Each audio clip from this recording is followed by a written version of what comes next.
ಪುತ್ತೂರಿನ ಎರಡನೇ ಅತಿ ದೊಡ್ಡ ಜಾತ್ರೆ ಎಂದೇ ಕರೆಯಲ್ಪಡುವ ಕಾರ್ಣಿಕ ಕ್ಷೇತ್ರವಾಗಿರುವ ಇತಿಹಾಸ ಪ್ರಸಿದ್ಧ ಕಲ್ಲೇಗ ಶ್ರೀ ಕಲ್ಕುಡ ದೈವಸ್ಥಾನದಲ್ಲಿ ಫೆಬ್ರವರಿ 11ರಂದು ಶ್ರೀ ಕಲ್ಕುಡ ಕಲ್ಲುಟಿ ದೈವಗಳ ವರ್ಷಾವಧಿ ನೇಮೋತ್ಸವ ನಡೆಯಿತು.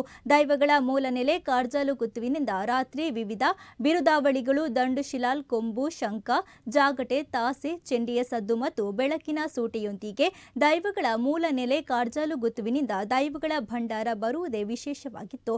ದೈವಗಳ ಭಂಡಾರದ ಜೊತೆ ಪಲ್ಲಕ್ಕಿಯ ಅಕ್ಕಬಕ್ಕ ದಂಡ ಶಿಲಾಲ್ ಬೆಳಗಿತ್ತು. ಇದೇ ಸಂದರ್ಭದಲ್ಲಿ ಭಂಡಾರ ಬರುವ ದಾರಿಯುದ್ದಕ್ಕೂ ಆಕರ್ಷಕ ಸುಡುಮದ್ದು ಪ್ರದರ್ಶನ ನಡೆಯಿತು. ಮಧ್ಯಾಹ್ನ ಕಲ್ಲೇಗ ದೇವಸ್ಥಾನದಲ್ಲಿ ಸಹಸ್ರಾರು ಮಂದಿ ಭಕ್ತರಿಗೆ ಅನ್ನ ಸಂತರ್ಪಣೆ ವಿತರಣೆ ಮಾಡಲಾಯಿತು. ಬೆಳಗ್ಗೆ ಕಾರ್ಜಾಲು ಹೊತ್ತಿನಲ್ಲಿ ಸ್ಥಳ ಶುದ್ಧಿ, ಹೋಮ, ಕಲಶ ಪ್ರತಿಷ್ಠೆ, ಶ್ರೀ ದೈವಸ್ಥಾನದಲ್ಲಿ ಘನಹೋಮ, ಶ್ರೀ ದೈವಗಳ ತಂಬಿಲ, ನಾಗತಂಬಿಲ. ಮಧ್ಯಾಹ್ನ ಶ್ರೀ ದೈವಸ್ಥಾನದ ಬಳಿ ಶ್ರೀ ದೈವಗಳ ಭಂಡಾರದ ವತಿಯಿಂದ ಅನ್ನ ಸಂತರ್ಪಣೆ ನಡೆಯಿತು. ರಾತ್ರಿ ಕಾರ್ಜಾಲು ಗುತ್ತುವಿನಿಂದ ಶ್ರೀ ದೈವಗಳ ಭಂಡಾರ ಹೊರಟು ದೈವಸ್ಥಾನಕ್ಕೆ ಬಂದ ಬಳಿಕ ಗೋಂದೋಳು ಪೂಜೆ, ಶ್ರೀ ಕಲ್ಕುಡ ಕಲ್ಲುಟಿ ದೈವಗಳ ವರ್ಷಾವಧಿ ನೇಮೋತ್ಸವ ನಡೆಯಿತು.